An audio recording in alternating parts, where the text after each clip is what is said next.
maxamed cadde oo macluumaadkan soo ururiyey ayaa qadka ku jira. maxamed, arrinta waxaa laleeyahay isbeddel ayaa ku socda weerarada Maraykanka oo markii hore ku ekaa aagga Hormuus. hadda laakiin waxaa laleeyahay bartamaha Iiraan ayaa duqeymuhu gaari karaan. si gaar ahna waxaa isha loogu hayaa buur lagu tuhunsan yahay in xarumaha nuclearka Iiraan ay ka mid tahay. maxaa ugu dambeeya amuurahani? duqeynta xagga cirka ee Maraykanka hadda kuma xadidno oo keliya xeebaha galbeed ee wadanka Iiraan ee gacanka ku sii jeeda. hadda Maraykanku waxa uu bilaabay in uu gudaha Iiraan duqeeyo. isbeddelkaana waxa ay muujinaysaa in howlgalladii lala beegsanayay ciidanka badda xeebta ku teedsanaa iyo agabkooda hadda waxa uu Maraykanku u gudbay in uu meelaha saadka iyo hubka looga keenayo u beegsado oo gudaha ah. waxaana Maraykanku uu dardargeliyey goobaha khatarta ah oo uu beegsanayo. waxaa ka mid a meel aad loo adkeeyey oo lagu sheegay inay tahay agab nuclearka lagu tayageliyo. waxa ugu muhiimsanna waxa weeye buurta la yidhaahdo Fas ama Jabal al-Fas oo ah buur aad u weyn oo ku dhow goobta la yidhaahdo Natanz nuclearka lagu tayagelinayay. waxayna ku taallaa saxaraha gobolka Isfahaan. arrintan waxay kusoo beegmaysaa iyadoo colaadda u dhaxaysa Maraykanka iyo Iiraan ay socoto. haddana waxaad moodaa in weji horle ay gashay iyadoo Maraykanku uu go'doomin buuxda ciidankiisa badda sida Maraykanku uu sheeganayo uu kusoo rogay wadanka Iiraan.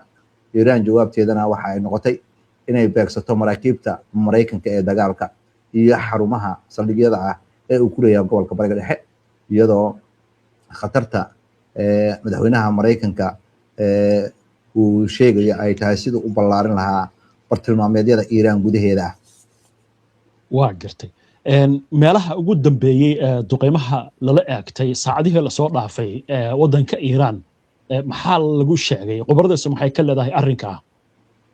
Maxamuud al-Zaybaaq ayaa qariidad isaga oo sharaxaya waxa uu yiri duqeynta Maraykanku waxa uu beegsanayaa goobo ay ka mid yihiin Jabahar, Konark, Jask ilaa iyo Bandar Abbas, Kish, Abu Musa iyo Bahresh iyo Khuzaristan oo qayb ka ah deegaano ballaaran oo Maraykanku howlgalayo oo bartilmaameedkeedu markii hore wuxuu ahaa Maraykanka deegaanka xeebaha ku teedsan.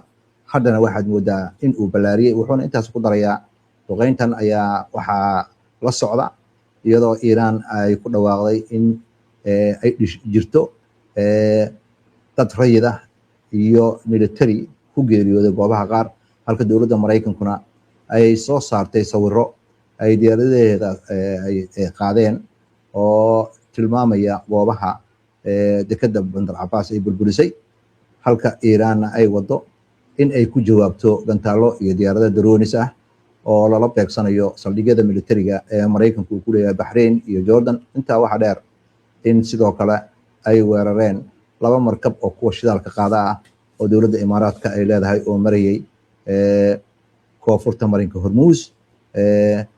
al-Zaybaaq ayaa waxa uu tilmaamayaa xiisadda ayaa si toos hadda waxay u muujinaysaa in badda ay bartilmaameed noqotay. macluumaadkana waxa uu muujinayaa dhaqdhaqaaqa badda ee ku dhow inaynan waxba dhaqaaqin marinka Hormuus, halka Iiraan ay ku adkaysanayso in ay diidan tahay in la isticmaalo wadiiqada koonfurta uu Maraykanka ka furay suldanada Cumaan loo tixgelinayo in Iiraan ay u tixgelinayso inay tahay mid qaanuunka khilaafsan oo la rabo in looga gudbo marinka Hormuus iyadoo awaamirteeda laga leexanayo. arrintaasna Iiraan inayna marnaba ogolaanayn. waa gartay. dhanka militariga markaynu eegno maxay khubaradu ka leedahay arrimahan socda? marka dhanka militariga la fiiriyo colonel khabiir ku ah istiraatiijiyada iyo arrimaha militariga oo la yiraahdo Nidaal Abu Zayd ayaa sheegaya in 3 markab ay Iiraan ay beegsatay saacadihii ugu dambeeyay ee kusoo beegmayaan, iyadoo Maraykanku uu bilaabay in cunaqabatayn xagga badda uu kusoo rogo wadanka Iiraan. waxaana loo tixgelinayaa in Iiraan ay raadinayso inay fariin cad dirto oo inay awood u leedahay in marinkan ciday ayada raali ka tahay maana cid kale inayna mari karin. cid awood u leh oo mari karta lama arko, ciddii martana inay khasaare xoog leh kasoo gaarayso, oo ay ka mid yihiin meelaha ay duqeysaan saldhigyadii Maraykanka uu lahaa. intaa waxaa dheer in Iiraan ay hadda goobihii bartilmaameedkii sahlanaa iyo kuwii ku dhowdhowaa ay mataqaanaa labadaba maaraynayso, maraakiibtii badda maraysana way hortaagan tahay, waxayna duqeynaysaa wadiiqooyinkii kale ee Maraykanku rabay inuu furo oo ka baxsanaa meelaha iyada ay gacanta ku hayso, oo ay ka mid tahay badda Cumaanna hadda waxaad moodaa inay gacanteedu gaartay. sida miinooyinkii badda dhexdeeda yaalay, Abu Zayd ayaa sharaxaya, Maraykanka iyo Yurub macluumaadka ay hayaan ayaa xaqiijinaya inay miinooyin ku jiraan badaha. hase ahaatee maraakiibta hadda meelaha loo calaamadeeyey, maraakiibta waxay sitaan baa leeyahay qalab ay ku ogaan karaan miinooyinka. intaa waxaa dheer in wadiiqooyinka loo calaamadeeyey uu ka hormarayo markab muujinaya in aynan waxba meesha ku jirin, waxaana muuqata ilaa ay haddeertaan wax waxyeelaa oo dhacday oo la diiwaan geliyey oo qarax miinaa inuusan jirin. wuxuuna khabiirkan tilmaamayaa khatarta weli waxa ay tahay la ogsoon yahay xagga militariga, miina dhuntay inay meelaha qaar ka soo baxdo oo badda sabeynaysa. waxaa kaloo socda dabagal iyo nidaamkii ka hor inta aanan maraakiibta meesha loo ogolaanin, si hoos loogu yareeyo khasaaraha ka dhici kara qarax inay miina geysato oo si bad qaba badda loo maro. laakiin arrimahaas oo dhan waxay u muuqdaan xaaladdu inay tahay xaalad aad iyo aad u kacsan. waa gartay, waa hagaag. haddii aynu ku soconno arrintan, maxay tahay marka qiimeyntiisa qabiirku uu ka hadlayaa weerarada Maraykanka? isagoo qiimeyn ku sameynaya weerarada Maraykanka uu qaadayo ayuu Abu Zayd waxa uu sheegayaa waxyaabaha ugu cusub waxa weeye in dagaalkii Maraykanka uu khadka hore ee galbeedka xeebaha waddanka Iiraan ahaa uu hadda u bedelay gudaha. wuxuuna ku sharaxay in duqeyntan ugu dambeysay lagu ballaariyey deegaano ay ka mid yihiin Khurramabad ilaa iyo Karmaan, kadib markii racdadii ugu horreysay ee weerarada ahaa lala beegsanayay galbeedka xeebaha ku yaala iyo dekedaha. wuxuuna aaminsan yahay in isbeddelkan Maraykanka ku yimid farsamadiisa ay muujinayso in howlgallada hadda wejiga labaad la galay, kadib markii xeebaha saldhigyadii ku yaala ay noqdeen kuwa cadaadis xoog ah uu Maraykanku saaray. haddana dowladda Maraykanku waxay bilowday inay bartilmaameedsato goobaha sahayda ay ka timaado, saldhigyada militariga xeebaha ku yaala ay agabka looga keeno, taasoo qayb ka ah howlgallada iyo difaaca Iiraan inuu yahay mid isku daba xiran ama isku dabaridan. waxayna Maraykanku isku dayayaan in ay kala gooyaan sahayda iyo ciidanka ka dagaalamaya xeebaha, si habsamidii ciidanka ay wax u yeelaan. arrintaasna waa arrin aad u culus, duqeyn xagga cirka oo keliya laguma gaari karo. duqeyntan ayaa markii hore lala beegsanayay Imaam Cali saldhigga la yiraahdo ciidanka badda ay leeyihiin Bandar Cabaas ku yaala. sidoo kale goobaha ay ciidamada badda isticmaaleen ee Bashhaar ku yaala ka horna waxaa loo wareegay inta aanan loo wareegin gudaha bartilmaameedyo ku yaala, si ciidamada xeebaha jooga ayna taageero u helin, sida uu khabiirkan hadalka u dhigayo. laakiin arrintaas waa arrin hawsheeda culus ah. waa gartay. maxay markaa ku kala duwan yihiin duqeymahan Maraykanku hadda uu wado iyo kuwii hore ee dagaalku markuu socday 40 maalmood? nidaamka duqeynta ee Maraykanka hadda isticmaalaya Abu Zayd waxa uu ku sheegayaa militariga Maraykanka ayaa hadda waxa uu qaatay howlgallo iska daba wareeg ah oo meelaha qaarkood uu dhowr goor ku noqnoqonayo, oo marka hore baaritaan inta sameeyo isku dayo inuu duqeeyo, kadibna isku dayo inuu sawirro satellite ku soo qaado, daraaseeye kadibna ku noqdo ka hor inta aanan qiimeyn lagu sameyn burburka ay diyaaradahooda geysteen. wuxuuna sharaxayaa qabiirkani goobo badan oo waxaa jira in ka badan mar uu Maraykanku duqeeyay. intaana waxaa lagu daray Iiraan waxa ay ku dhawaaqday inay soo riday diyaaradaha Maraykanka ee droniska ah ee wax basaasa, arrintaasna waxay la xiriirtaa marxaladda hadda lagu jiro. diyaaradaha noocan oo kale ah ayuu Maraykanku u isticmaalaa inuu ku qiimeeyo waxyeelada uu geysta ka hor inta uuna go'aansan inuu weerar ku noqdo iyo in kale, si lagu gaaro hadafyada uu ka leeyahay duqeyntiisa, si hoos loogu dhigo hubka Maraykanka khasaaraya. waa gartay arrin kale oo muhiima ayaa jirta marka buurtan la sheegayo inay tahay buur mucjisa maxay khubaradu ka sheegaysaa? madaxweyne Trump ayaa dhowr goor ku celceliyey buurta Fas la yiraahdo ama Jabal Fas in ay tahay bartilmaameed uu Maraykanku eeganayo.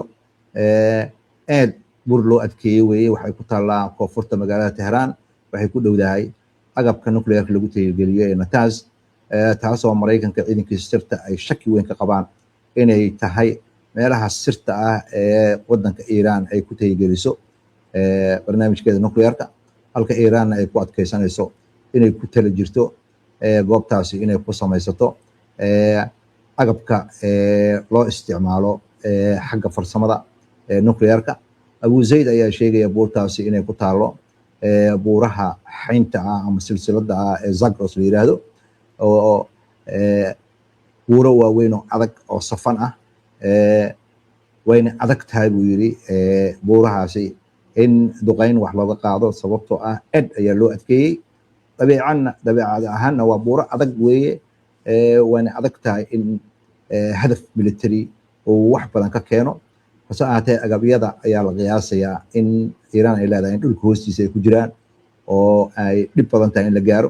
wuxuuna intaas ku darayaa dabeecadda dhulka Iran juqraafi ahaan marka la fiiriyo goobtan ayaa waxay tahay goob aad loo adkeeyey, isla markaasna isku day kasta ee lagu beegsanayo waxaa lagu xiriirinayaa in bombooyinka diyaaradahu isticmaalayaan inaynan ka disi karaynin adkeyntaasi, awoodna uma laha in ay duqeyn wax looga qaado. wuxuuna sharaxayaa muhiimadda ay goobtani leedahay iyo xisaabaadka labada dhinac ay dagaalamaya, sida ay isu gaadayaan. Iranna sida ay u adkaysatay difaaceeda, Maraykankana ay ka go'an tahay inuu buurahan burburiyo, laakiin hawshaasi hawl sahlan maaha.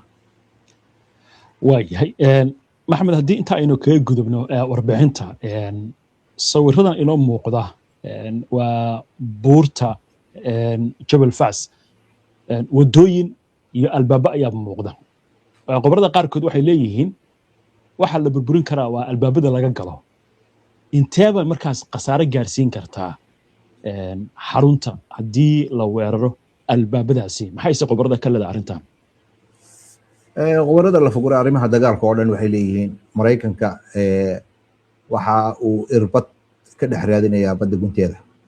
buurahan waa buuro silsilada ah, aad u culus, aad u adag, dhul ciidan lagu daadin karo, ciidan tegi karo maaha. waxa weeye dhul taag ah oo aad u sareeya. Iranna wax badan ayay dhulkan ka shaqeynaysay oo ay goobo ka dhisanaysay. macluumaadka uu Maraykanka ka heli karo waxa weeye xog loo dusiyey. juqraafi ahaan korka waa laga tusi karaa, laakiin gudaheeda cid u dhowaan karta, cid geli karta lama arko. khabiirada dhan waxay isku raacsan yihiin Maraykanka hubka uu u kaashanayo burburinta deegaankan buurtan la yiraahdo Abu Fas iyo dhulka ka hoos dhisanaya magaalooyinka hawl aad u dhib badan weeye. waxaana shaki weyn uu ka qabaa Maraykanku inuu hubkiisa khasaarinayo mooyaane meel sahlan maaha. irdaha waa la duqeyn karaa, laakiin irdaha marka la duqeeyo irduhu waa badan yihiin, qaar muuqda iyo qaar aan muuqan ayaa jira. waxaana muuqata sataraadyada kuwa uuna arki karin baa jira oo dadab ku yaala, oo harar ku yaala iyo buuro dhexdood iyo qarkood ku yaala. Iranna hore ayay arrintan uga gaashaamatay oo 47 sano ayay ka shaqeynaysay sidii ay agabkeeda militariga u gaarsiin lahayd heer ay Maraykanka haddii uu damco inuu wadankeeda soo weeraro ay darsi lama ilaabaan u dhigto. ciidamada Iran siday u habaysan yihiin 31 qaybood weeye oo gobol walba ciidankiisa ugu madax bannaan yihiin. Maraykanku marka ciidan walba lama dagaalami karo. waxa uu xirfadda Maraykanku isticmaalo waxay tahay in uu madaxda laayo, kadibna uu qabsado ama uu burburiyo meelaha muhiimka ah. laakiin Iran waxaad moodaa nidaamka lagu sheegay jabhadeynta in waddankeeda dhexdiisa ay ku jabhadeynayso maraykankana dagaalkan uu hadda lugaha kula jiro sida khabiirada hadal ku dhigayaan waxaa horta meesha laga saaray ciidan luga inuu horta waddanka geyn karo suuragal maaha baa layidhi duqayntaana waxaa leeyahay xad ayay leedahay ilaa iyo xad intee leeg ayuu iiraan maquunin karaa iiraan inuuna maquunin karin ilaa gantaalka ugu dambeysa inay ridayso ayaa la isku raacsan yahay tan kale oo isfaam la-aan xoog ay ka jirto waxay tahay dhaqanka iyo caqiidada iiraaniyiinta iyo maraykanka iyo qaabku u fakerayo ayaa waxay ka yihiin adiga iyo anigoo bari iyo galbeed u socona oo rabna inaan kulanno adna galbeed baa u socota anina bari baan u socdaa waxa weeye laba maan oo kulmi kara ma aha maraykankana waxaad moodaa dagaalkan uu qoorta gashtay inuu yahay mid ka mid a dagaalada ugu adag uu ebed maraykanku lagu yeesho وهجاج وينو أركض وأنا وحي كسو كرنا محمد وما حسنته داود ياشر وما حسيهن إنت أيام كسو جبيننا برنامجك داود سياد ولا ساعته وركه برنامج كده يمعلوماتك أي نسوق جد بينه ديات كعصمتها يبرهن بالشدة أما هري هذا أنا وحرناين هذا كسو بير أي نو برنامج كحجة إن شاء الله أنت كهر رئيسه نبادينه